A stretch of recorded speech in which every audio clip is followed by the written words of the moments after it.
भैया ऐसी बात है। मैंने कहा सामान को गोली मारो, खुद की जान बचाओ।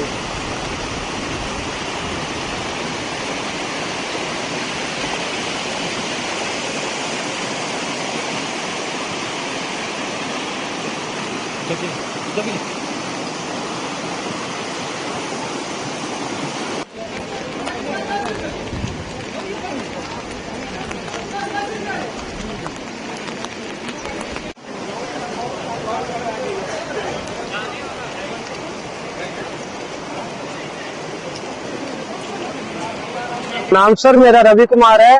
मुझे 18 साल से मैं यही दुकानें करता हूँ। जहाँ के आप बाहर देख रहे हो, यहाँ फिश पॉइंट की 7 दुकानें होती थी सर।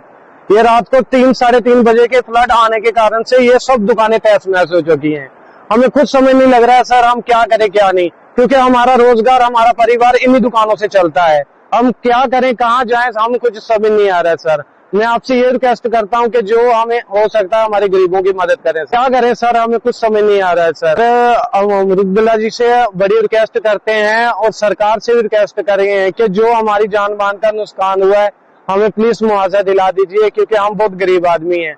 ना हमारी जमीनें है, ना हमारा कुछ है सर। हमारा जो भी रोजगार है इन्हीं दुकानों से चलता था सर। हमें इतना नुकसान हुआ है कि हम सोच भी नहीं सकते, क्योंकि हमें सामान निकालने तक का मौका नहीं सर मिला है। क्या हुआ कैसे समझ सर, मुझे हमें कोई पता नहीं लग रहा है।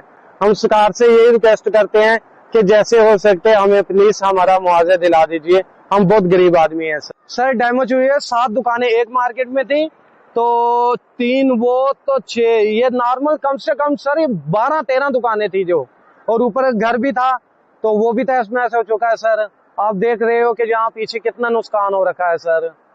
बहुत ज्यादा डर का माहौल है। ये नाला कभी भी सर चल सकता, हमें ये भी पता नहीं है। ये नाला आता रहता है सर, मगर इतना आएगा सर ये हमने कभी नहीं सोचा था सर।